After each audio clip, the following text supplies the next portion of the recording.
नमस्कार। आज हमारे पास भारतीय इतिहास के कुछ बेहद दिलचस्प सवाल हैं और ये सिर्फ सवाल जवाब नहीं है, नहीं, बिल्कुल नहीं। बल्कि ये मध्यकालीन और प्राचीन भारत के अलग-अलग दौर की एक झलक है। बिल्कुल। आज हमारा मकसद सिर्फ सही जवाब जानना नहीं है, बल्कि हर सवाल के पीछे की जो कहानी है, उसका संदर्भ और उन घटनाओं को समझना है जिन्होंने भारतीय उपमहाद्वीप को आकार दिया। हम एक-एक करके इन सवालों की परतों को खोलेंगे। तो चलिए इस ज्ञान यात्रा को शुरू करते हैं। हमारा पहला सवाल हमें 8वीं शताब्दी में ले जाता है। सवाल है, नागाभट्ट प्रथम द्वारा मालवा के क्षेत्र में गुर्जर प्रतिहार राजवंश की स्थापना कब की गई थी? और विकल्प हैं ए 8वीं शताब्दी, बी 12वीं शताब्दी, सी 10वीं शताब्दी या डी 6वीं शताब्दी। देखिए, यहाँ तारीखें बहुत महत्वपूर्ण हैं। ये सभी कालखंड जो है वो उत्तर भारत में राजनीतिक उथल-पुथल के दौर थे, लेकिन एक खास दौर था जब नई शक्तियों का उदय हो रहा था। और वो खास दौर और सही जवाब है विकल्प ए 8वीं शताब्दी। चलिए इसे थोड़ा खोल कर देखते हैं। हाँ, नागभट्ट प्रथम ने लगभग 730 ईस्वी में इस वंश की नींव रखी थी। पर यहाँ सबसे दिलचस्प बात यह है कि उनकी सबसे बड़ी उपलब्धि सिर्फ एक राज्य स्थापित करना नहीं थी। अच्छा। उनकी सबसे बड़ी उपलब्धि थी सिंध की ओर से आ रहे अरब आक्रमणकारियों को सफलतापूर्वक रोकना। वाह। उन्होंने एक तरह से एक मजबूत दीवार की तरह काम किया। वाह, तो यहीं से कहानी और भी दिलचस्प हो जाती है, क्योंकि इसी राजवंश ने आगे चलकर त्रिपक्षीय संघर्ष में एक बहुत ही महत्वपूर्ण भूमिका निभाई। बिल्कुल। और यही हमें हमारे अगले सवाल पर ले जाता है। अगला सवाल है, निम्नलिखित में से कौन सा राजवंश उत्तर भारत के समृद्ध शहर कन्नौज पर नियंत्रण के संघर्ष में शामिल नहीं था? आपके विकल्प हैं ए प्रतिहार, बी पाल, सी पल्लव या डी राष्ट्रकूट। कन्नौज। कन्नौज उस समय शक्ति का केंद्र था, जैसे आप कह सकती हैं आज दिल्ली है। हाँ, बिल्कुल। तो उस पर कब्जा करने का मतलब था पूरे उत्तर भारत पर प्रभुत्व। 3 बड़ी शक्तियां इसके लिए लड़ रही थीं। इस सवाल में हमें उस शक्ति को पहचानना है जो इस दौड़ में शामिल नहीं थी। और वो राजवंश था विकल्प सी पल्लव। बिल्कुल सही। अगर हम भारत का नक्शा देखें तो ये साफ हो जाता है। प्रतिहार, पाल और राष्ट्रकूट राजवंशों का प्रभाव क्षेत्र या तो कन्नौज के आसपास था या उस तक पहुंचने वाला था। लेकिन पल्लव तो बहुत नीचे थे, दक्षिण में। जी, पल्लव राजवंश सुदूर दक्षिण में स्थित था, जिनकी राजधानी कांचीपुरम थी। उनका संघर्ष उत्तर भारत के इस केंद्र के लिए था ही नहीं। ये भूगोल के महत्व को दिखाता है ना? सही कहा। अब हम समय में एक लंबी छलांग लगाते हैं और पहुंचते हैं 18वीं शताब्दी में। सवाल है, रोहेला प्रमुख नजीब-उद-दौला ने में एक महत्वपूर्ण भूमिका निभाई थी।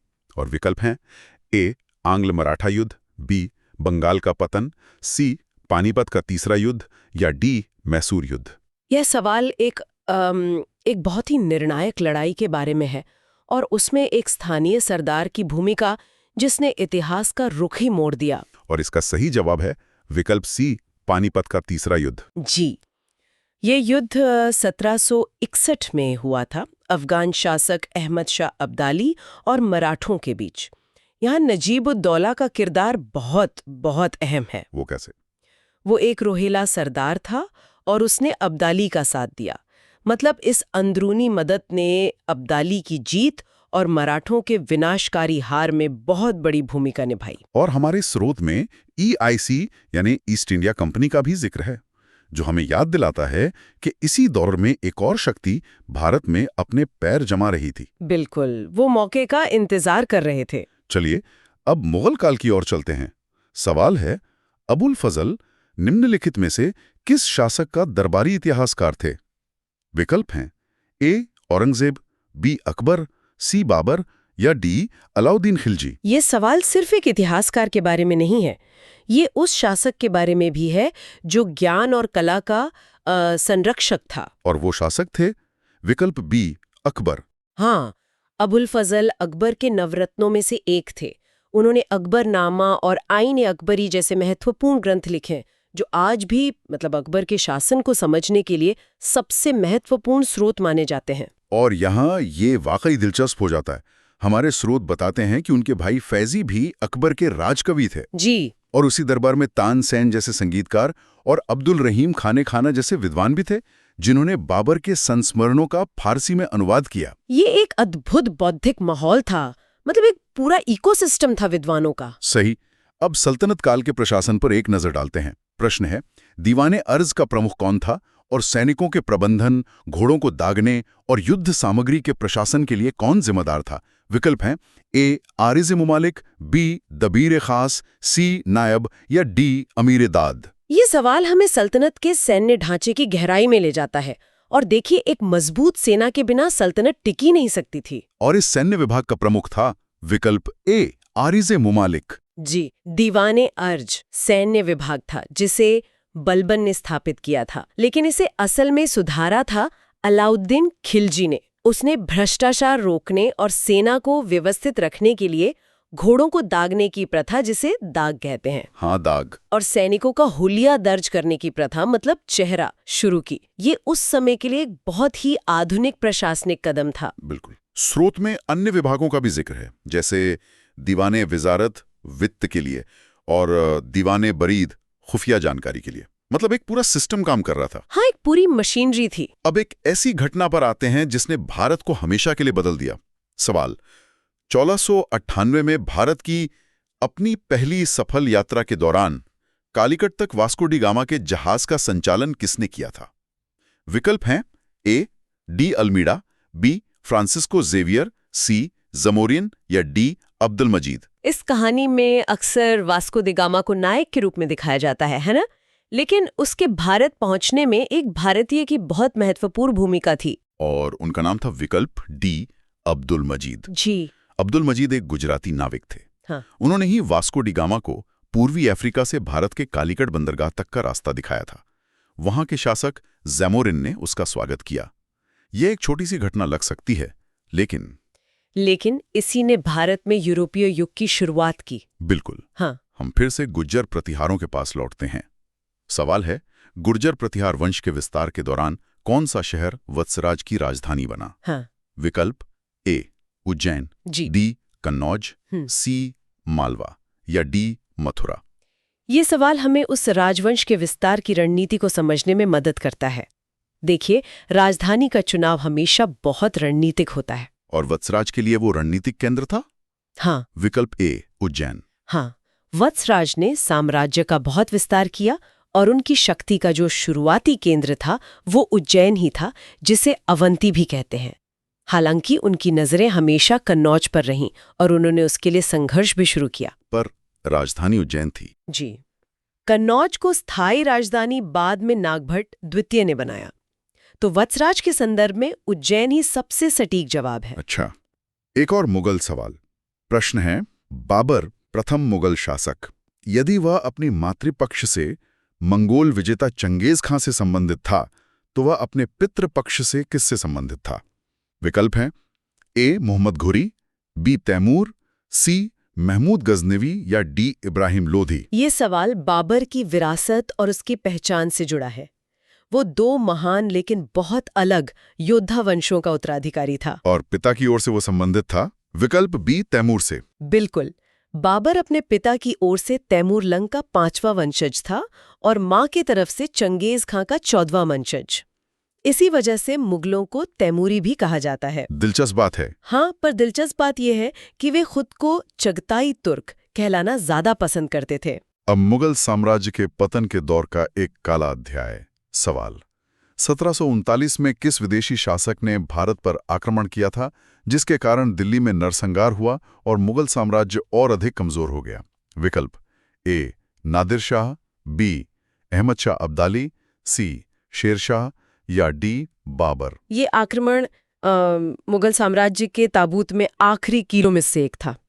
इसने दिल्ली को तबाह कर दिया और मुगलों की जो बची खुची इज्जत थी वो भी खत्म कर दी। और ये आक्रमणकारी था? विकल्प ए नादिर शाह। हाँ, फारस का शासक नादिर शाह।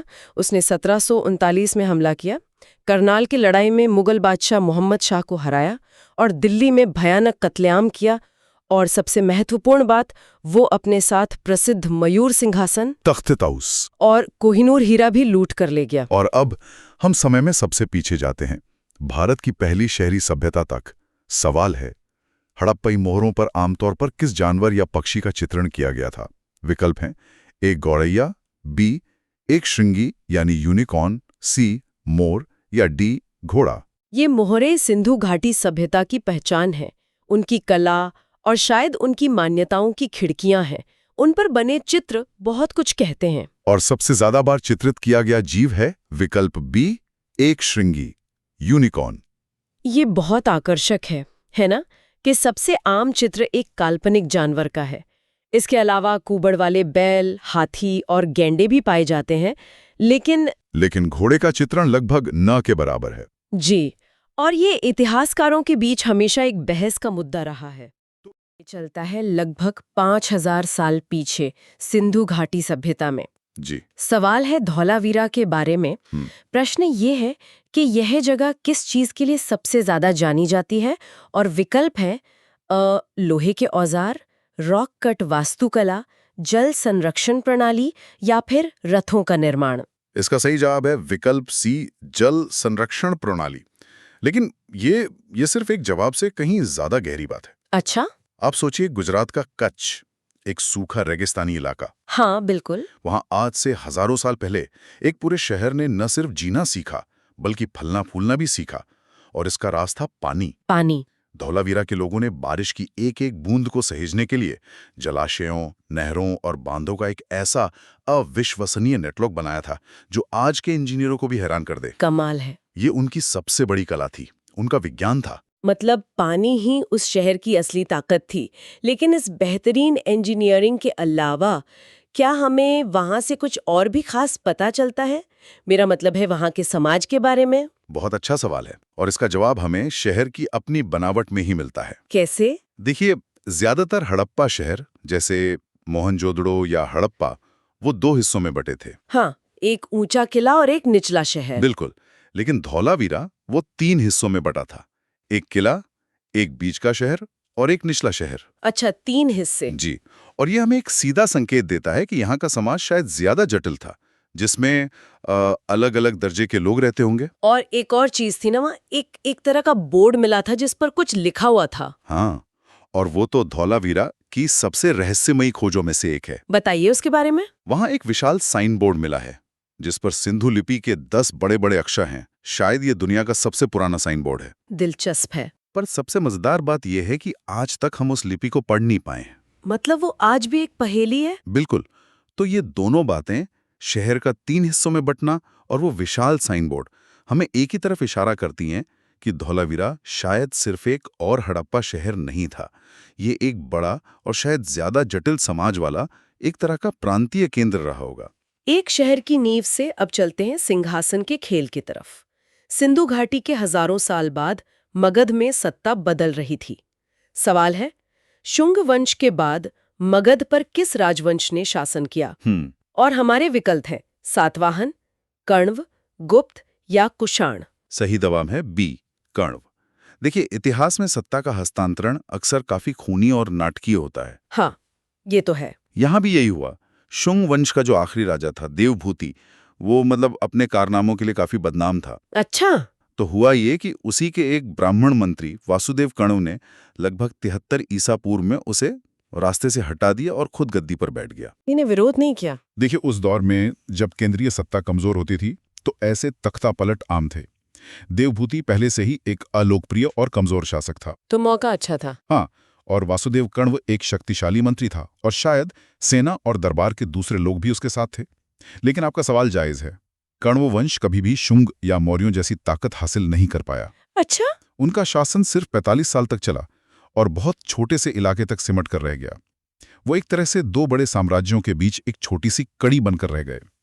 तो एक नए शासक ने सत्ता तो हासिल कर ली, लेकिन ऐसे शासकों के लिए सबसे बड़ी चुनौती होती है अपनी वैधता साबित करना। बिल्कुल, अपनी लेजिटिमेसी। हाँ, और इसका एक बेहतरीन तरीका था सिक्के, जो हमें हमारे अगले सवाल पर ले जाता है। सवाल है, द्विभाषी शिलालेखों वाले सिक्के जारी करने वाला भारत यूनानी राजा कौन था? इसका सही जवाब है सी, डेमीट्रियस। और ये सिक्के ये सिर्फ लेन देन का जरिया नहीं थे, ये अपने आप में एक पॉलिटिकल स्टेटमेंट थे। वो कैसे? डेमीट्रियस उन पहले यूनानी शासकों में से थे जिन्होंने ऐसे सिक्के चलाए जिनके एक तरफ यूनानी भाषा और लिपि थी और दूसरी तरफ स्थानीय भाषा, हाँ, स्थानीय प्राकृत भाषा और खरोष्टी लिपि। ये तो बहुत स्मार्ट मूव लगता है।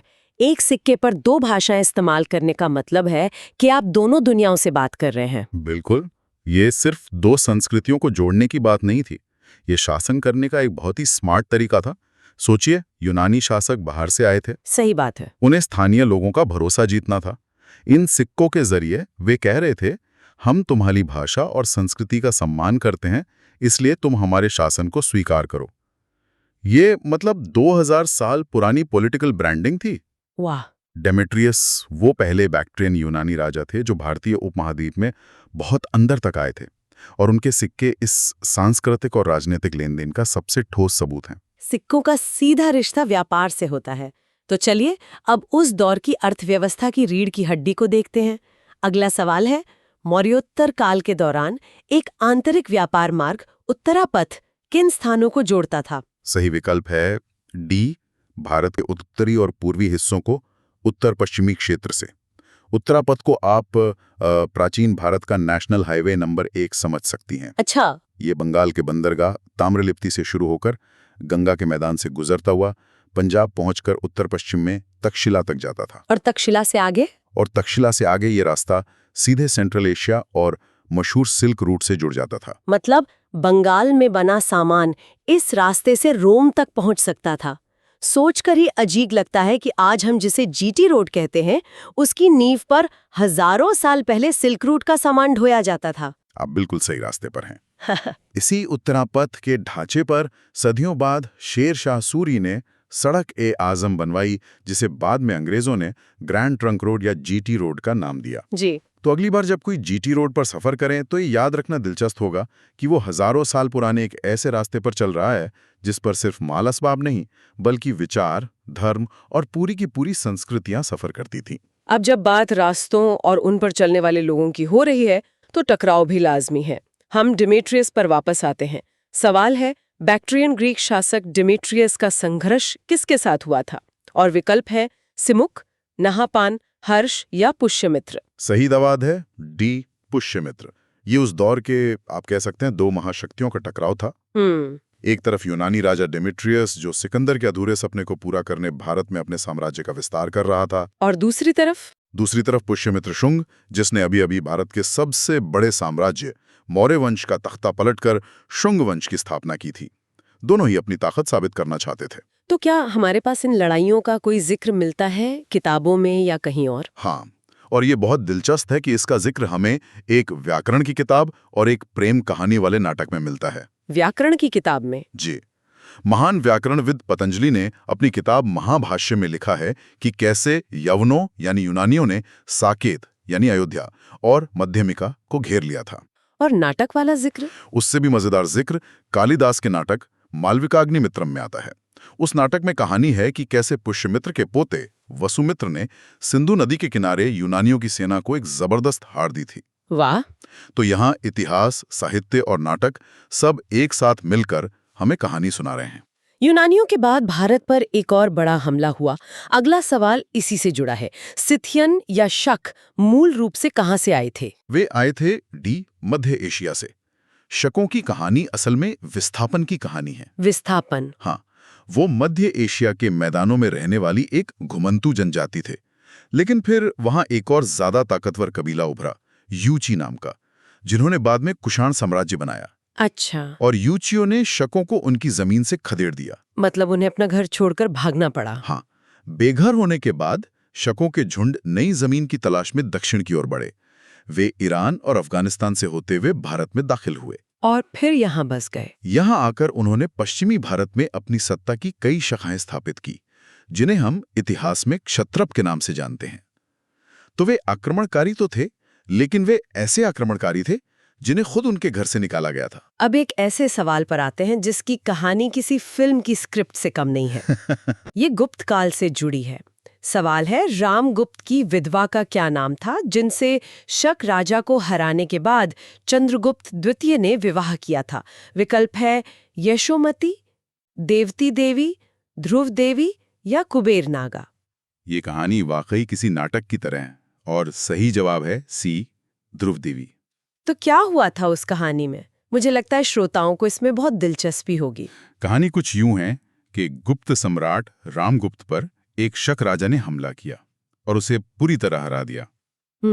अब शांति समझौते के लिए शक राजा ने एक ऐसी शर्त रखी जो किसी भी साम्राज्य के लिए बहुत अपमानजनक थी। उसने कहा, अपनी पत्नी महारानी ध्रुव देवी को मेरे हवाले कर दो। क्या? और कायर रामगुप्त इस शर्त के लिए तैयार हो गया। ये तो अविश्वसनीय है। एक राजा अपनी ही रानी को दुश्मन को सौंपने के लिए तैयार हो गया। यहीं से कहानी में असली मोड़ आता है। हाँ, उसने एक खतरनाक योजना बनाई। वो खुद ध्रुव देवी का भेष धरकर अपने सबसे बहादुर सैनिकों को दासियों के भेष में पालकियों में बिठाकर शक राजा के कैंप में पहुंच गया। बिल्कुल शक राजा के कैंप में पहुंच गया। और फिर जब शक राजा ध्रुव देवी बनी चंद्रगुप्त के पास आया तो चंद्रगुप्त और उसके सैनिकों ने उस पर हमला कर उसे मौत के घाट उतार दिया। वाह! उन्होंने न सिर्फ ध्रुव देवी को बचाया बल्कि गुप्त साम्राज्य की इज्जत भी बचा ली। लेकिन फिर अपने भाई का क्या किया? इसके बाद चंद्रगुप्त वापस अपनी राजधानी लौटा और उसने अपने कायर भाई रामगुप्त को भी सिंहासन से हटाकर मार डाला। अच्छा। फिर उसने अपनी भाभी ध्रुव देवी से विवाह किया, सिंहासन पर बैठा और शकों पर इस शानदार जीत के बाद विक्रमादित्य की उपाधि धारण की। तो यही है वो चंद्रगुप्त विक्रमादित्य। जी हाँ, यही चंद्रगुप्त द्वितीय विक्रमादित्य गुप्त वंश का सबसे महान सम्राट बना। क्या कहानी है! हिम्मत, ड्रामा और राजनीति का ऐसा संगम। खैर, इस हाई ड्रामा के बाद अब जरा जमीन पर उतरते हैं और देखते हैं कि साम्राज्य चलता कैसे था। गुप्तकालीन प्रशासन से जुड़ा एक सवाल है। जी, गुप्त अभिलेखों में टैंकों या तालाबों के लिए किस शब्द का उपयोग किया गया था? सही शब्द है ए, तड़ाक। गुप्त अभिलेखों में जमीन, सिंचाई और जल स्रोतों का बहुत जिक्र मिलता है।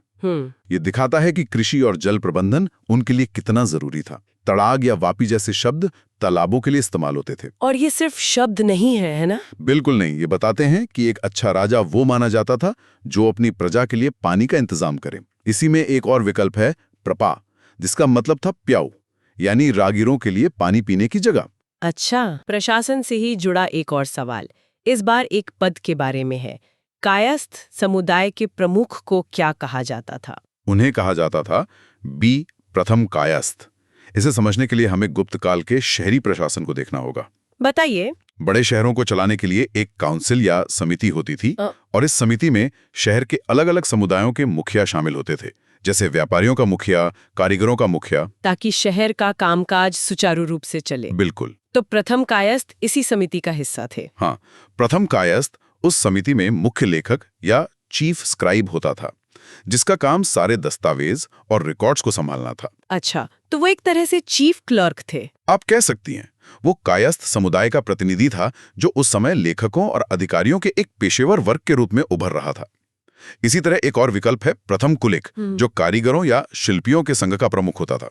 तो मतलब प्रशासन काफी संगठित था। बहुत संगठित था और उसमें समाज के अलग-अलग वर्गों की भागीदारी भी थी। बहुत दिलचस्प। अब हम अपने आखिरी सवाल पर आते हैं, जो ऐतिहासिक भूगोल से जुड़ा है। गुप्त अभिलेखों में वर्णित त्रिभुक्ति वर्तमान समय में क्या है? बंगाल, मध्य प्रदेश, ओडिशा या बिहार? इसका सही उत्तर है डी, बिहार। गुप्त साम्राज्य प्रांतों में बटा हुआ था, जिन्हें भुक्ति कहते थे। अच्छा, तो त्रिभुक्ति एक प्रांत था। जी, एक महत्वपूर्ण भुक्ति जो आज के उत्तरी बिहार का तिरहुत क्षेत्र है, जिसमें मुजफ्फरपुर और दरभंगा जैसे जिले आते हैं। तो ये नाम आज भी किसी न किसी रूप में हमारे साथ है? बिल्कुल। हमारे स्रोतों में दी गई तालिका यही दिखाती है कि कैसे इतिहास हमारे आज के भूगोल में जिंदा है। जेजाक भुक्ति आज का बुंदेलखंड है, कान्यकुब्ज आज का कन्नौज है। हाँ। ये नाम हमें याद दिलाते हैं कि हम एक बहुत लंबी कहानी का हिस्सा। सवाल प्रश्न 21 चंद्रगुप्त द्वितीय के बारे में है। सवाल है, शक राजा को हराने के बाद चंद्रगुप्त द्वितीय ने किससे विवाह किया था? और विकल्प है ए पार्वती देवी, बी कुमार रानी, सी रूपरेखा या डी कुबेरनागा। इसका सही जवाब है डी, कुबेरनागा। लेकिन देखिए, ये सिर्फ एक शादी नहीं थी। अच्छा। ये एक मास्टर स्ट्रोक था। चंद्रगुप्त द्वितीय, जिन्हें हम विक्रमादित्य के नाम से भी जानते हैं, वो ये बात समझते थे कि साम्राज्य सिर्फ तलवार से नहीं, दिमाग से भी बनते हैं। तो कुबेरनागा से विवाह एक ऐसा ही दिमागी दांव था। बिल्कुल। कुबेरनागा नागवंश की राजकुमारी थी। वो उस समय मध्य भारत में एक बहुत बड़ी ताकत थे, इस शादी के जरिए चंद्रगुप्त ने मतलब बिना लड़े ही एक शक्तिशाली सहयोगी बना लिया। और ये सिलसिला यहीं नहीं रुका है ना? नहीं, बिल्कुल नहीं। इसी गठबंधन को और मजबूत किया उनकी बेटी प्रभावती गुप्ता ने। उसकी शादी वाकाटक राजा रुद्रसेन द्वितीय से हुई। तो आप वो पैटर्न देख सकती हैं, एक के बाद एक रणनीतिक विवाह। एक मिनट, यहाँ एक और बहुत दिलचस्प मोड़ है। हमारे स्रोत बताते हैं कि चंद्रगुप्त द्वितीय ने अपने भाई रामगुप्त की मृत्यु के बाद उनकी विधवा ध्रुव देवी से भी शादी की थी। ये तो बहुत ही असामान्य बात लगती है। ये बहुत अच्छा सवाल है। और हाँ, ये बिल्कुल भी आम बात नहीं थी। ये चंद्रगुप्त की राजनीतिक महत्वाकांक्षा का एक, कह सकते हैं, चरम उदाहरण है। इसके पीछे कहानी क्या थी? कहानी ये है कि एक शक राजा ने रामगुप्त को हराकर ध्रुव देवी की मांग की थी, लेकिन चंद्रगुप्त ने भेष बदलकर उस शक राजा को मार दिया और बाद में अपने कमजोर भाई को हटाकर खुद राजा बन गए और ध्रुव देवी से विवाह कर लिया। तो हर विवाह के पीछे एक सियासी कहानी छिपी हुई है। कमाल है, सत्ता का खेल उस वक्त भी ऐसा ही था। हमेशा से। चलिए, इसी जीत से जुड़े अगले सवाल पर आते हैं। प्रश्न 22 है, चंद्रगुप्त द्वितीय द्वारा पराजित शक क्षत्रप राजा कौन था? और विकल्प है ए रुद्रसेन, बी रुद्रदामन, सी रुद्रसिंह थर्ड या डी नहपान। सही जवाब है सी, रुद्रसिंह थर्ड। ये गुप्त साम्राज्य के लिए एक ऐतिहासिक जीत थी, बहुत बड़ी जीत। ऐतिहासिक क्यों? क्योंकि इस जीत के बाद ही चंद्रगुप्त द्वितीय को शकारी की उपाधि मिली, जिसका मतलब है शकों का नाश करने वाला। उन्होंने पश्चिमी भारत से शकों के लगभग 400 साल पुराने शासन को खत्म कर दिया। ठीक है, एक राजा को हरा दिया, लेकिन इस जीत से गुप्त साम्राज्य को असल में मिला क्या? इसका बड़ा असर क्या हुआ? बहुत बड़ा असर हुआ। सबसे बड़ा फायदा था पश्चिमी भारत पर कब्जा, मतलब आज का गुजरात और मालवा। यानी बंदरगाह, व्यापार। बिल्कुल। पश्चिमी तट के जो अमीर बंदरगाह थे, जैसे भड़ोच, वो अब सीधे गुप्तों के नियंत्रण में आ गए। रोम और दूसरे पश्चिमी देशों से जो व्यापार होता था, उसका पूरा फायदा अब गुप्त साम्राज्य को मिलने वाला था। ये एक तरह की आर्थिक क्रांति थी। और कहते हैं कि इस जीत को यादगार बनाने का उनका तरीका भी बड़ा अनोखा था। उन्होंने चांदी के सिक्के जारी किए थे। जी हाँ, और खास बात ये थी कि ये सिक्के गुप्त शैली के नहीं थे। अच्छा। वो उन्हीं शक राजाओं की शैली पर आधारित थे जिन्हें उन्होंने हराया था। ये एक बहुत ही चतुर मनोवैज्ञानिक चाल थी। मतलब ये सिर्फ एक सैन्य जीत नहीं थी, ये एक तरह का मनोवैज्ञानिक और आर्थिक विलय था। नए राजा का पुराने जाने पहचाने सिक्कों को जारी करना, ये तो स्थानीय लोगों को संदेश देने जैसा है कि मैं आप में से ही एक हूँ, बस अब प्रभारी मैं हूँ। आपने बिल्कुल सही समझा, और यही हमें गुप्त शासकों की सफलता का एक बड़ा सूत्र बताता है। वे सिर्फ विजेता नहीं थे, बल्कि कुशल प्रशासक भी थे। तो चलिए प्रशासन की ही बात करते हैं। प्रश्न 23 पूछता है, गुप्त साम्राज्य के दौरान प्रांतों में न्यायिक मामलों को कौन संभालता था? विकल्प है ए ग्रामिक, बी उपरिक, सी आयुक्तक या डी राजा। इसका उत्तर है बी उपरिक। इसे समझने के लिए गुप्त प्रशासन के बनावट को देखना होगा। पूरा साम्राज्य प्रांतों में बटा था, जिन्हें भुक्ति कहते थे, और हर भुक्ति का एक गवर्नर होता था, जिसे उपरिक कहते थे। जी हाँ, इस उपरिक को सीधे सम्राट नियुक्त करते थे, और उसके पास सिर्फ प्रशासनिक यानी एडमिनिस्ट्रेटिव पावर ही नहीं, बल्कि न्यायिक यानी जुडिशियल पावर भी होती थी। वो अपने प्रांत का सबसे बड़ा जज भी था। ये तो कुछ आज के आईएएस अधिकारी की तरह लगता है, जिसे केंद्र सरकार राज्य में नियुक्त करती है। ये देखना बहुत दिलचस्प है कि प्रशासनिक ढांचे के कुछ मूल सिद्धांत हजारों सालों तक कायम रहते हैं। बहुत अच्छी तुलना की आपने, और ये दिखाता है कि इतने बड़े साम्राज्य को चलाने के लिए केंद्रीकृत नियुक्ति और स्थानीय स्वायत्ता का संतुलन कितना जरूरी था। व्यवस्था से जुड़े कुछ और दिलचस्प शब्द भी हैं। अगला सवाल, प्रश्न 24, 2 अजीब से शब्दों के बारे में है। गुप्त साम्राज्य में चाट और भाट शब्द किसके लिए इस्तेमाल होते थे? विकल्प है हाथी सवार, नियमित और अनियमित सैनिक, सैन्य जासूस या पुरोहित योद्धा। सही उत्तर है बी, नियमित और अनियमित सैनिक। गुप्त काल के शिलालेखों में ये दोनों शब्द अक्सर मिलते हैं, और ये आमतौर पर पुलिस या सेना के लोगों के लिए इस्तेमाल होते थे। तो चाट और भाट में कोई अंतर था, या ये बस एक ही चीज के दो नाम थे? नहीं, थोड़ा अंतर था। चाट ज्यादातर नियमित पुलिस बल की तरह थे, जिनका काम अपराधियों को पकड़ना होता था, और भाट जो थे वो अनियमित सैनिक या सहायक बल की तरह थे, जिन्हें जरूरत पड़ने पर बुलाया जाता था। लेकिन सबसे मजेदार बात तो शिलालेखों में मिलती है, खासकर भूमि अनुदान के दस्तावेजों में। वहां लिखा है कि दान की गई जमीन में चाट और भाट नहीं घुस सकते। इसका क्या मतलब निकाले? क्या ये इतने अलोकप्रिय थे? इससे यही अंदाजा लगता है कि ये अधिकारी आम लोगों के लिए कभी-कभी सिरदर्द बन जाते होंगे। सोचिए गांव में सरकारी सिपाही आए और जबरन रसद या टैक्स मांगे। हाँ, वो तो आज भी होता है कई जगहों पर। बिल्कुल। इसीलिए जब किसी ब्राह्मण या मंदिर को टैक्स फ्री जमीन दान में दी जाती थी तो ये खास तौर पर लिख दिया जाता था कि ये अधिकारी इस जमीन पर आकर कोई हस्तक्षेप नहीं करेंगे। ये हमें शाही आदेशों से परे आम आदमी की जिंदगी की एक झलक देता है। ये बहुत दिलचस्प है। चलिए सेना से जुड़ा एक और सवाल देखते हैं। प्रश्न 25। गुप्त साम्राज्य में सैन्य भंडार यानी मिलिट्री सप्लाईज की देखरेख करने वाले अधिकारी को क्या कहते थे? विकल्प ए महाप्रतिहार, बी रणभंडारागारिक, सी विषयपति या डी पीलुपति। इसका जवाब तो इसके नाम में ही छिपा है, बी रणभंडारागारिक। रण मतलब युद्ध और भंडागार यानी भंडार। जी, रण यानी युद्ध और भंडारागार यानी भंडार या गोदाम। तो ये वो अधिकारी था जो सेना के लिए हथियार, रसद और बाकी जरूरी सामान का इंतजाम करता था। यानी ये आज के क्वार्टर मास्टर जनरल जैसा कुछ हुआ, कह सकते हैं। और हमारे स्रोतों में एक पूरी कमांड संरचना दिखती है।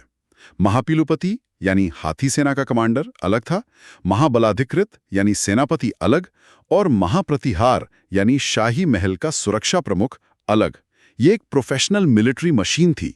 तो ये था गुप्त साम्राज्य, सैन्य शक्ति, रणनीतिक गठबंधन और एक बेहद संगठित प्रशासन का अद्भुत मिश्रण। सही कहा। पर क्या बिना राजाओं और महलों के सबूत के भी एक विशाल व्यवस्था चलाई जा सकती है? यही सवाल हमें हजारों साल पहले सिंधु घाटी सभ्यता की ओर ले जाता है। प्रश्न 26 है, लगभग 5000 साल पहले थार मरुस्थल क्षेत्र में कौन सी प्राचीन सभ्यता फली फूली थी? और विकल्प है यूनानी, सिंधु घाटी, बेबीलोन या मिस्र की सभ्यता। सही उत्तर है बी सिंधु घाटी सभ्यता। यह सभ्यता बहुत विशाल थी, जो आज के पाकिस्तान, उत्तर पश्चिमी भारत और अफगानिस्तान तक फैली थी।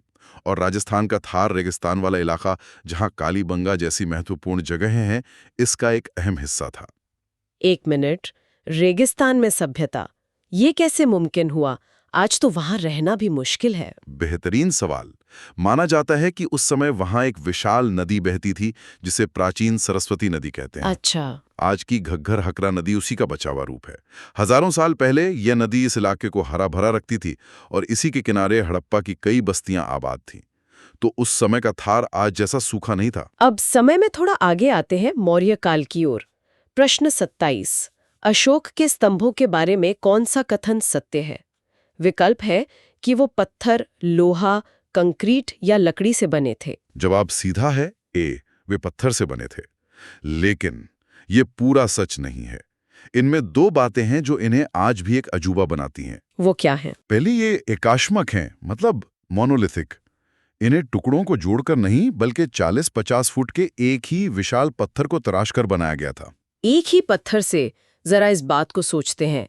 आज हमारे पास क्रेन्स हैं, लेजर कटिंग है, फिर भी ऐसा कुछ बनाना लगभग नामुमकिन लगता है। और दूसरा कमाल तो और भी बड़ा है।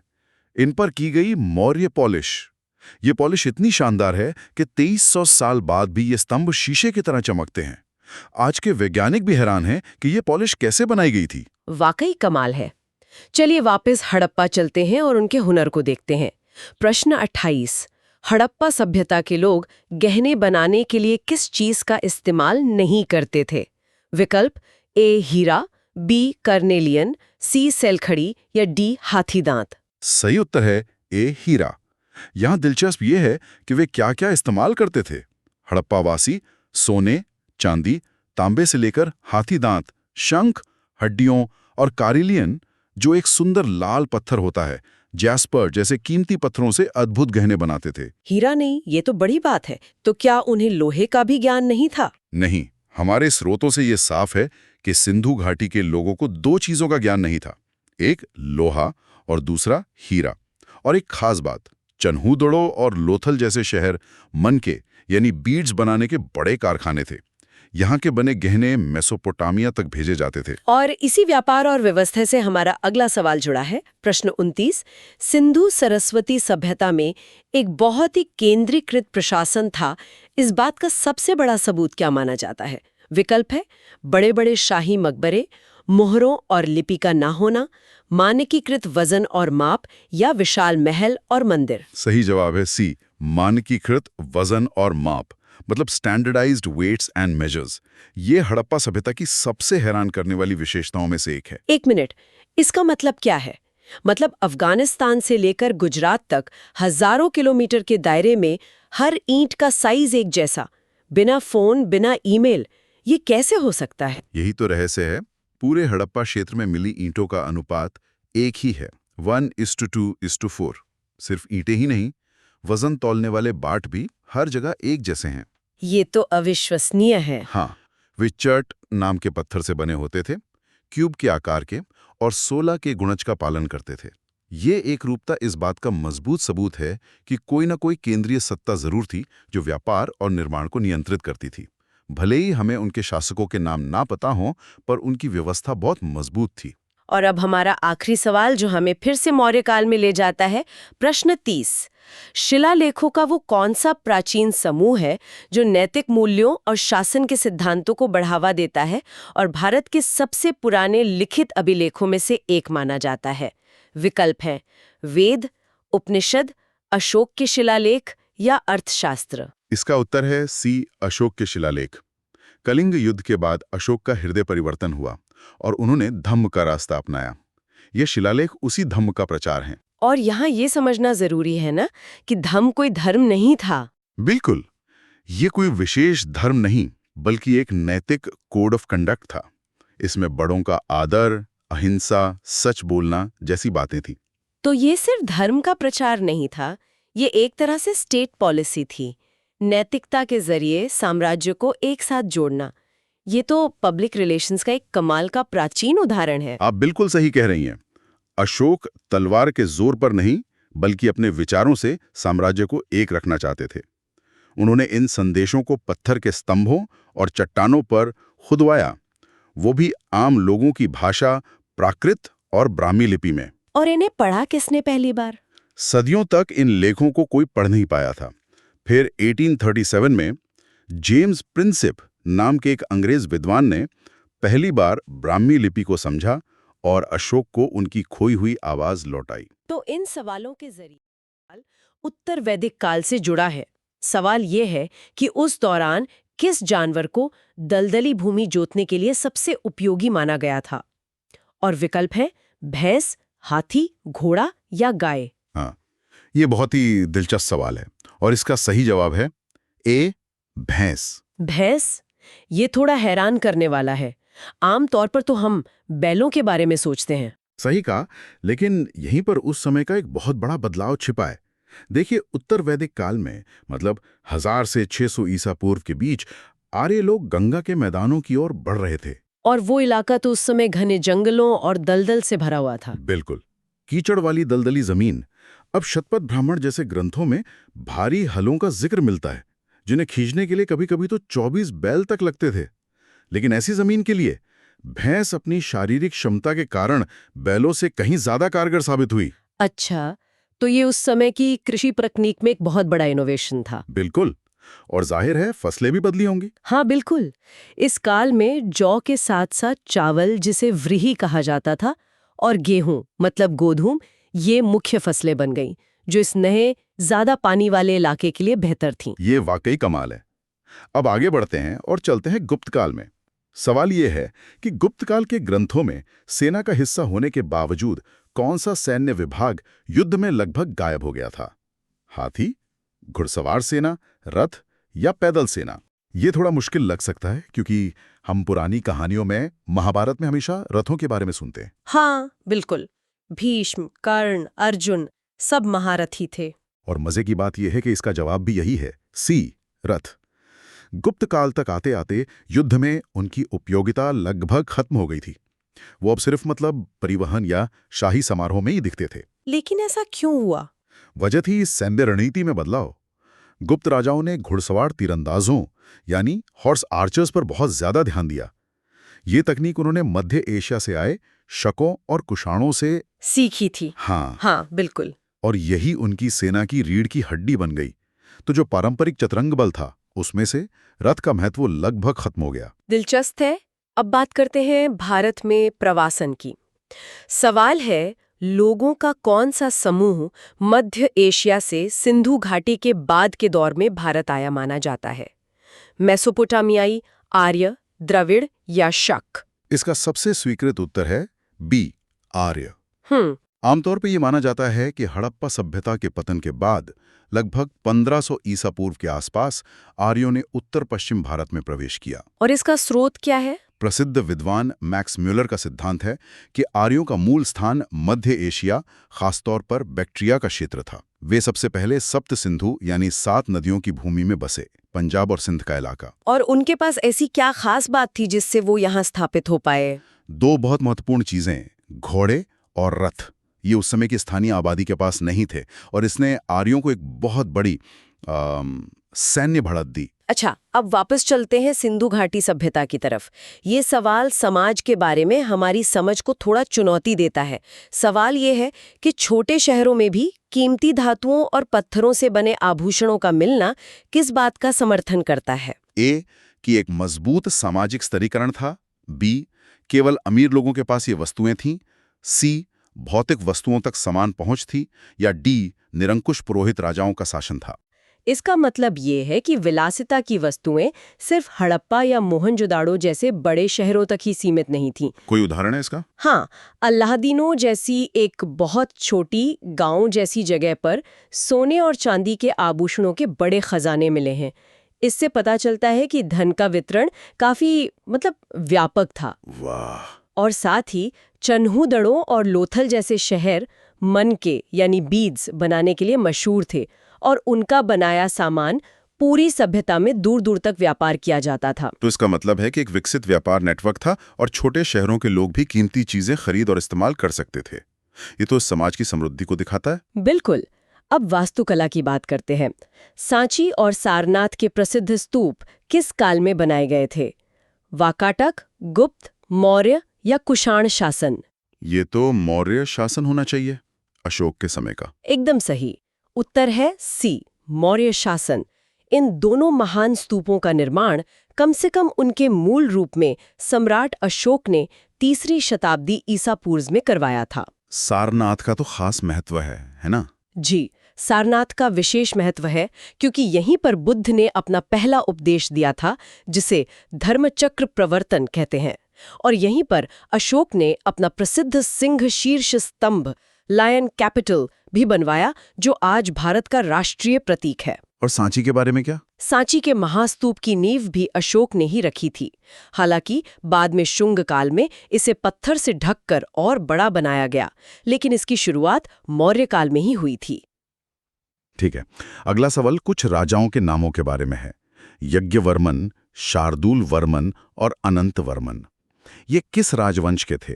मगध के गुप्त, कन्नौज के मोखरी, वल्लभी के मैत्रक या थानेश्वर के पुष्यभूति? ये एक विशेष राजवंश है। इसका उत्तर है बी, कन्नौज के मोखरी। मोखरी, इनके बारे में ज्यादा सुनने को नहीं मिलता। हाँ, गुप्त साम्राज्य के पतन के बाद उत्तर भारत में मोखरी एक बड़ी शक्ति के रूप में उभरे थे। उनकी राजधानी कन्नौज थी और उन्होंने हूणों के आक्रमण को रोकने में एक बहुत महत्वपूर्ण भूमिका निभाई थी। इनका हर्षवर्धन से भी कोई संबंध था, है ना? हाँ, बिल्कुल। मोखरी राजा ग्रहवर्मन का विवाह हर्षवर्धन की बहन राज्यश्री से हुआ था। बाद में गौड़ राजा शशांक ने ग्रहवर्मन की हत्या कर दी थी, जो हर्षवर्धन के उदय का एक बड़ा कारण बना। अच्छा, तो ये वो कड़ी है। अब हड़प्पा की एक प्रसिद्ध कलाकृति पर आते हैं। हड़प्पा से मिला प्रसिद्ध पुरुष धड़, जो अपनी प्राकृतिक मुद्रा के लिए जाना जाता है, किस चीज से बना है? लाल चूना पत्थर, कांसे, स्टीटाइट या टेराकोटा? ये मूर्ति बनी है ए, लाल चूना पत्थर से। ये एक अद्भुत कलाकृति है। इसकी जो यथार्थवादी शारीरिक बनावट है, मतलब मस्कुलेचर, उसे देखकर कई बार ग्रीक कला की याद आती है। इसमें सिर और हाथ जोड़ने के लिए अलग से छेद भी बने हुए हैं। ये सिंधु घाटी की अन्य प्रसिद्ध मूर्तियों से कैसे अलग हैं, जैसे मोहनजोदाड़ो की नर्तकी? बहुत अच्छा सवाल है। देखिए, मोहनजोदड़ो से मिली नर्तकी कांस्य की है और वहीं से मिले पुरोहित राजा सेलखड़ी यानी स्टीटाइट से बने हैं। ये दिखाता है कि वो लोग विभिन्न सामग्रियों के साथ काम करने में कितने कुशल थे। ये तो है। अगला सवाल भारत में यूनानी प्रभाव से जुड़ा है। किस इंडो ग्रीक शासक के दूत हेलियोडोरस ने विदिशा में भगवान कृष्ण को समर्पित एक स्तंभ स्थापित किया था? इसका उत्तर है बी, एंटियालकिडास। एंटियालकिडास। हाँ, हेलियोडोरस तक्षशिला के इंडो ग्रीक राजा एंटियालकिडास का राजदूत था। वो शुंग राजा भागभद्र के दरबार में विदिशा, जिसे बेसनगर भी कहते हैं, वहां आया था। और वहां उसने स्तंभ बनवाया? जी, उसने वहां जो स्तंभ बनवाया उसे गरुड़ स्तंभ कहते हैं और ये भगवान वासुदेव यानी कृष्ण को समर्पित है। ये भारत में भागवत धर्म मतलब वैष्णववाद के विकास का सबसे पुराना पुरातात्विक प्रमाण है। ये तो बहुत बड़ी बात है, एक यूनानी राजदूत जो भागवत धर्म को अपना रहा है। बिल्कुल। स्तंभ पर लिखे लेख में हेलियोडोरस ने खुद को भागवत भी कहा है, जो उस समय के सांस्कृतिक आदान प्रदान का एक अनूठा उदाहरण है। वाह।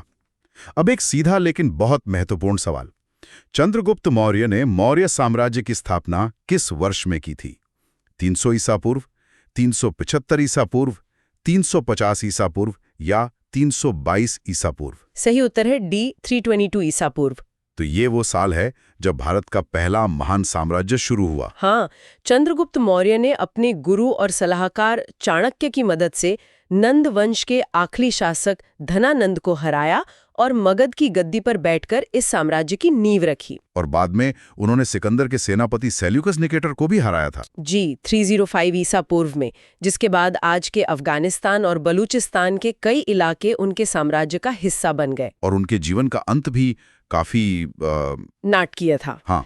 अपने जीवन के अंतिम वर्षों में उन्होंने जैन धर्म अपना लिया और राजपाट त्याग कर कर्नाटक के श्रवणबेलगोला चले गए। हमारा आज का आखिरी सवाल गुप्त काल की प्रशासनिक व्यवस्था से है। उद्रंग शब्द किस चीज को संदर्भित करता था? भूमि कर, व्यापारिक वस्तुओं पर कर, मंदिरों को दिया जाने वाला दान या नदियों पर चुंगी कर? उद्रंग का अर्थ था ए, भूमिकर। भूमिकर। हाँ, गुप्त काल के अभिलेखों में अक्सर 2 करों का जिक्र एक साथ आता है, उद्रंग और उपरी कर। अच्छा। उद्रंग को आमतौर पर स्थायी किसानों पर लगाया जाने वाला नियमित भूमिकर माना जाता है। अच्छा, तो फिर उपरी कर क्या था? उपरी कर एक तरह का अतिरिक्त कर मतलब सेस था, जो शायद अस्थायी किसानों पर लगाया जाता था। इसके अलावा एक और मुख्य कर था भाग, जो उपज का एक निश्चित हिस्सा, आमतौर पर छठा हिस्सा होता था, जो राजा को दिया जाता था। तो ये उस समय की एक काफी जटिल और सोची समझी राजस्व प्रणाली का हिस्सा था। बिल्कुल, यह उनकी प्रशासनिक दक्षता को दिखाता है। तो आज हमने सीधे पहले सवाल पर आते हैं, जो हमें हजारों साल पीछे नवपाषाण काल में ले जाता है। सवाल नंबर 41 है, गर्त आवास यानी जमीन के अंदर बने घर और पालतू कुत्तों को मालिक के साथ दफनाने के सबूत किस जगह से मिले हैं? और विकल्प है ए, कोल्डी हवा, बी, हल्लूर, सी, बुरझोम और डी, चिरांद। जमीन के अंदर घर बनाना तो फिर भी समझ आता है, शायद ठंड से बचने के लिए, लेकिन कुत्तों को साथ में दफनाना, ये तो बहुत ही अनोखी बात लग रही है। और यही अनोखी बात हमें सीधे सही जवाब तक ले जाती है। इसका उत्तर है सी, बुरझोम, जो आज के कश्मीर में है। अच्छा, बुरझोम। हाँ, और बुरझोम नाम का मतलब भी बड़ा दिलचस्प है। बुर्ज का स्थान मतलब the place of birch trees. तो ये गर्त आवास या पिट ड्वेलिंग्स ये थे क्या असल में? मतलब लोग गुफाएं छोड़कर जमीन में गड्ढे खोदकर क्यों रह रहे थे? आप कश्मीर की कड़ाके की ठंड की कल्पना कीजिए। उस दौर के लोगों ने उससे बचने का एक बहुत ही स्मार्ट तरीका निकाला। वे जमीन में गोल या अंडाकार गड्ढे खोदते थे और उन्हीं में रहते थे। ओके। ये घर उन्हें न सिर्फ बर्फीली हवाओं से बचाते थे, बल्कि एक तरह से कुदरती इंसुलेशन का काम भी करते थे। अच्छा। और ऊपर से शायद लकड़ी और घास फूस से ढक देते होंगे। और अंदर बाहर आने जाने के लिए शायद सीढ़ियों का इस्तेमाल करते थे। लेकिन जो बात बुरझोम को पूरे भारतीय उपमहाद्वीप में सबसे अलग बनाती है, वो कुत्तों वाली बात है। हाँ, वो तो है। यहाँ कुछ कब्रों में इंसानी कंकालों के ठीक बगल में कुत्तों के कंकाल भी मिले हैं। इसका क्या मतलब निकाला जाए? क्या ये सिर्फ पालतू जानवर थे या कुछ और? ये उससे कहीं ज्यादा गहरा रिश्ता दिखाता है। इतिहासकारों का मानना है कि ये सिर्फ जानवर और मालिक का रिश्ता नहीं था, ये एक साथी का, एक दोस्त का रिश्ता था। अच्छा। ये इस बात का सबूत है कि शायद वो लोग मानते थे कि मृत्यु के बाद भी जीवन है और वे चाहते थे कि उनका वफादार साथी उस सफर में भी उनके साथ रहे। वाओ। ये प्रथा उस दौर में भारत में और कहीं नहीं मिलती, जो इसे बेहद खास बना देती है। वाकई बहुत दिलचस्प है। तो फिर बाकी विकल्प क्यों गलत है? अगर बुर्ज होम कुत्तों और गड्ढों के लिए मशहूर है तो चिरांद और कोल्डिवा की क्या खासियत है? बहुत अच्छा सवाल है। हर जगह की अपनी एक पहचान है। जैसे बिहार में मौजूद चिरांद, वो हड्डी से बने औजारों का खजाना है। वहाँ हिरन के सींगों से बने कमाल के उपकरण मिले हैं। अच्छा। और उत्तर प्रदेश का कोल्डिवा इसलिए मशहूर है क्योंकि वहाँ से दुनिया में चावल की खेती के सबसे पुराने सबूतों में से एक मिला है। तो हर स्थल एक पहेली का एक अलग टुकड़ा है। ठीक है। तो प्रागैतिहासिक काल से निकलकर अब एक ऐसी दुनिया में चलते हैं जहां अंतर्राष्ट्रीय व्यापार और जासूसी साथ साथ चलती थी। हाँ, बिल्कुल। सवाल नंबर 42 छठी शताब्दी के बारे में है। सवाल है कि जब बाइजेंटियम यानी पूर्वी रोमन साम्राज्य ने खुद रेशम बनाना सीख लिया तो किस व्यापार पर सबसे बुरा असर पड़ा?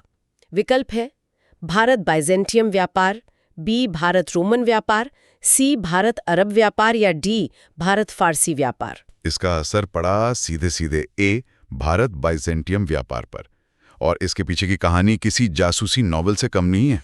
जासूसी रेशम के व्यापार में, ये सुनने में थोड़ा अजीब लगता है। हाँ, इसे आप छठी शताब्दी की इंडस्ट्रियल जासूसी कह सकते हैं। अच्छा। उस जमाने में रेशम सोने जैसा था और इसका राज सिर्फ चीनियों के पास था, जहां से ये भारत के रास्ते पश्चिमी दुनिया तक पहुंचता था। और बाइजेंटियम के सम्राट जस्टिनियन इस बात से परेशान थे कि उन्हें रेशम के लिए दुश्मनों पर निर्भर रहना पड़ता है और भारी कीमत चुकानी पड़ती थी। तो उन्होंने क्या किया? उन्होंने 2 भिक्षुओं को एक सीक्रेट मिशन पर चीन भेजा। वो भिक्षु वहां से लौटते वक्त अपनी बांस की छड़ियों के अंदर रेशम के कीड़ों के अंडे छिपा कर ले आए। क्या बात है। ये उस जमाने का सर्वर हैक करने जैसा था। बस यहाँ सर्वर रेशम के कीड़े थे और हैकिंग टूल बांस की छड़ी। कमाल है। मतलब पूरा का पूरा उद्योग ही चोरी हो गया। बिल्कुल। जैसे ही बाइजेंटियम में रेशम का उत्पादन शुरू हुआ, भारत और चीन से होने वाले आयात की जरूरत एकदम से घट गई। सदियों से चला आ रहा वो मुनाफे वाला व्यापार लगभग ठप पड़ गया। भारतीय व्यापारियों को इससे भारी नुकसान हुआ। वाह। ये एक छोटी सी घटना थी जिसने दुनिया के आर्थिक समीकरण को हमेशा के लिए बदल दिया। ये सोचना ही हैरत में डालता है कि इतिहास की इतनी बड़ी घटना कुछ कीड़ों के अंडों पर टिकी थी। चलिए अब दक्षिण भारत की ओर चलते हैं, पल्लव साम्राज्य में। सवाल नंबर 43 है कि पल्लवों की विशाल सेना और प्रशासन का खर्च चलाने के लिए उनकी कमाई का मुख्य जरिया क्या था? व्यापार, भूमि कर, चुंगी या नमक कर? इसका जवाब बहुत साफ है, भूमि कर। किसी भी प्राचीन या मध्ययुगीन साम्राज्य की रीढ़ उसकी जमीन ही होती थी। पल्लवों के लिए भी जमीन ही फैक्ट्री थी, सुपरमार्केट थी और टैक्स ऑफिस भी, सब कुछ एक में ही। तो ये टैक्स कितना होता था? क्या इसका कोई तय सिस्टम था? हाँ, एक व्यवस्थित तरीका था। आमतौर पर कुल उपज का छठा हिस्सा यानी 16 से लेकर चौथाई हिस्सा 14 तक टैक्स के रूप में लिया जाता था। अच्छा। ये दर शायद जमीन कितनी उपजाऊ है और सिंचाई की सुविधा कैसी है इस पर निर्भर करती होगी। सही है। बाकी कर भी थे, जैसे नमक पर, ताड़ी पर या बाजारों में लगने वाली चुंगी, लेकिन ये सब मिलकर भी भूमि कर के मुकाबले कुछ नहीं थे। असली पैसा जिससे सेना चलती थी और वो शानदार मंदिर बनते थे, वो जमीन से ही आता था। ठीक है, दक्षिण भारत में ही रहते हैं, पर अब पल्लवों के पड़ोसी पांड्यों की बात करते हैं। जरूर। सवाल नंबर 44 में कुछ मुश्किल से लगने वाले नाम हैं, नीरनिलाई वारियम और नीढ़ी वारियम। सवाल है कि ये गांवों की समितियां जिन्हें वारियम कहते थे, किस राजवंश की प्रशासनिक विशेषता थीं? विकल्प है गुप्त, मौर्य, सातवाहन या पांड्य। ये नाम सुनने में भले ही मुश्किल लगे, पर ये उस जमाने के जबरदस्त स्थानीय स्वशासन यानी लोकल गवर्नेंस का सबूत है। इसका सही जवाब है डी, पांड्य। पांड्या। हाँ। वारियम का सीधा मतलब होता है समिति। मैंने सुना है कि ये वारियम व्यवस्था तो चोल राजाओं के समय में बहुत प्रसिद्ध हुई थी। आपने बिल्कुल सही सुना है। चोलों के उत्तर मेरूर अभिलेख से हमें इस सिस्टम की सबसे ज्यादा जानकारी मिलती है। लेकिन ये व्यवस्था उनसे पहले पांड्य भी इस्तेमाल कर रहे थे। ये एक तरह की आज की ग्राम पंचायतें थी, लेकिन बहुत ज्यादा संगठित। अच्छा। इन समितियों के सदस्य चुनाव या लॉटरी से चुने जाते थे और गांव के अलग अलग काम संभालते थे। तो ये जो खास नाम है नीरनिलाई और नीढ़ी, इनका क्या काम था? इनके नाम में ही इनका काम छिपा है। तमिल में नीर का मतलब होता है पानी। पानी, हाँ। तो नीरनिलाय वारियम वाटर मैनेजमेंट का काम देखती थी, तालाबों का रखरखाव, नहरों की सफाई, पानी का बंटवारा। और नीधई? नीधई का मतलब है न्याय। तो नीधि वारियम गांव के छोटे मोटे झगड़े सुलझाती थी, एक तरह की स्थानीय अदालत। एक और मजेदार समिति थी पुनवा वारियम, जो सोने पुन से जुड़े मामले देखती थी। अद्भुत, उस जमाने में भी इतना स्पेशलाइजेशन।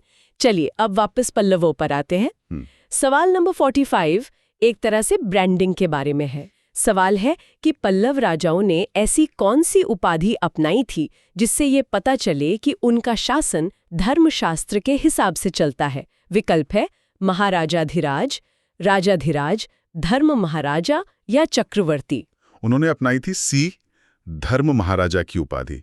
ये सिर्फ एक टाइटल नहीं था, ये एक बहुत बड़ा राजनीतिक बयान था। राजनीतिक बयान? मुझे लगा ये कोई धार्मिक बात होगी।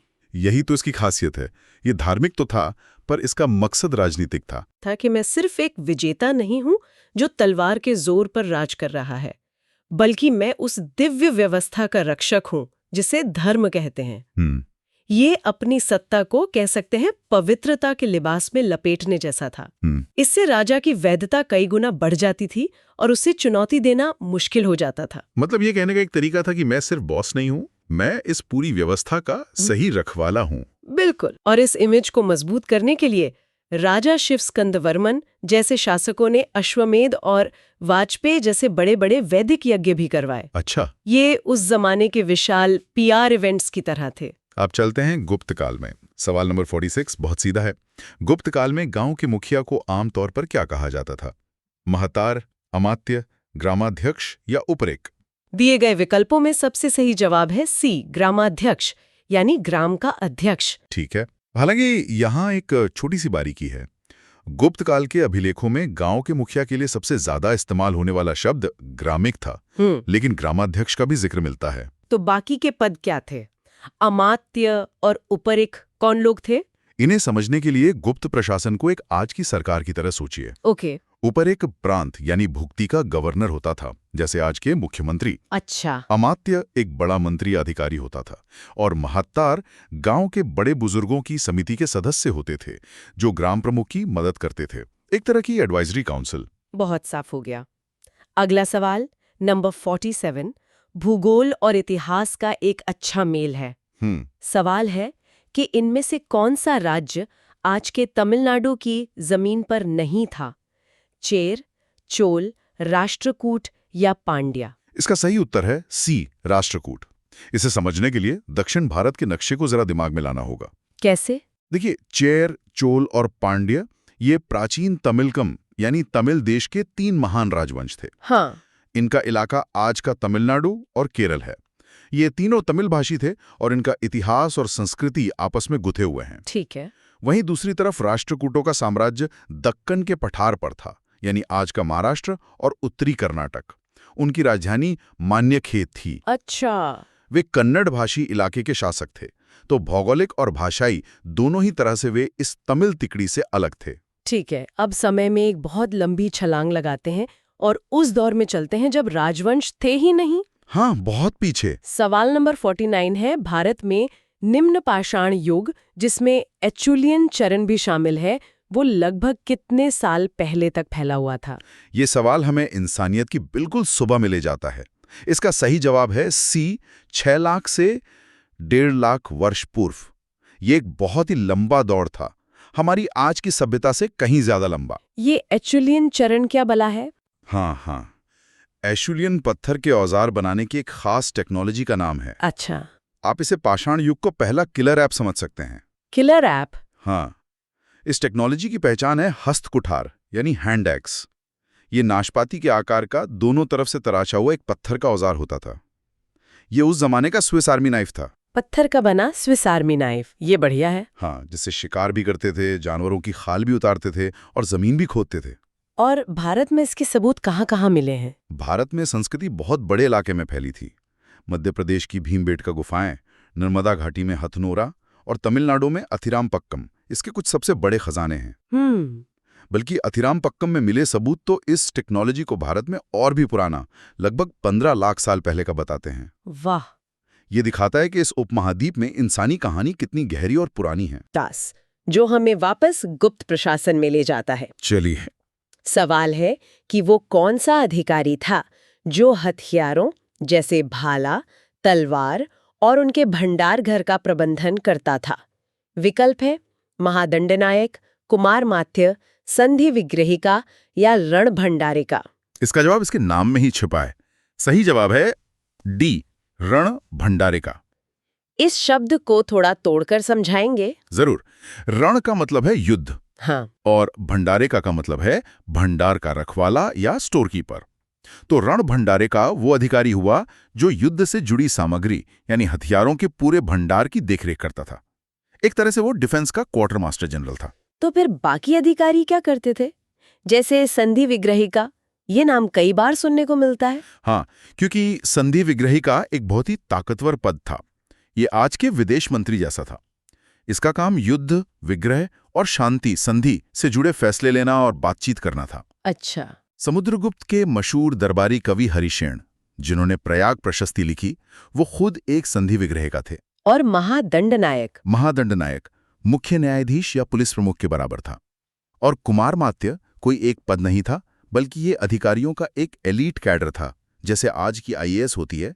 इसी कैडर से चुनकर मंत्री, सेनापति और गवर्नर जैसे बड़े बड़े अधिकारी बनाए जाते थे। तो ये थी हमारी आज की यात्रा, नव पाषाण काल के गड्ढों वाले घरों से लेकर गुप्त साम्राज्य की जटिल नौकरशाही तक। इन सवालों ने हमें दिखाया कि इतिहास सिर्फ लड़ाइयों की कहानी नहीं है, बल्कि ये इस बात की कहानी है कि लोगों ने अपनी समस्याओं को कैसे सुलझाया। बिल्कुल। और ध्यान देने वाली बात यह है कि हर सवाल सभ्यता के एक बुनियादी पहलू को छूता है।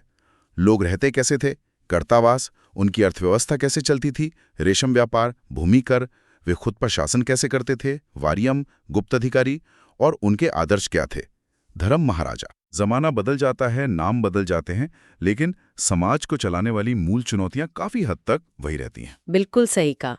और इसी सोच के साथ हम अपने श्रोताओं के लिए एक सवाल छोड़ जाते हैं। आज हमने जिन पदों की बात की, जैसे रण भंडारगरिका या नीर निलाई वारियम, क्या आज की हमारी सरकार में भी ठीक यही काम करने वाले लोग और विभाग हैं? आज हम उन्हें किस नाम से जानते हैं, और क्या उनका बुनियादी मकसद तब से अब तक बदला है या सिर्फ तरीके बदले हैं? इस पर सोचिएगा जरूर।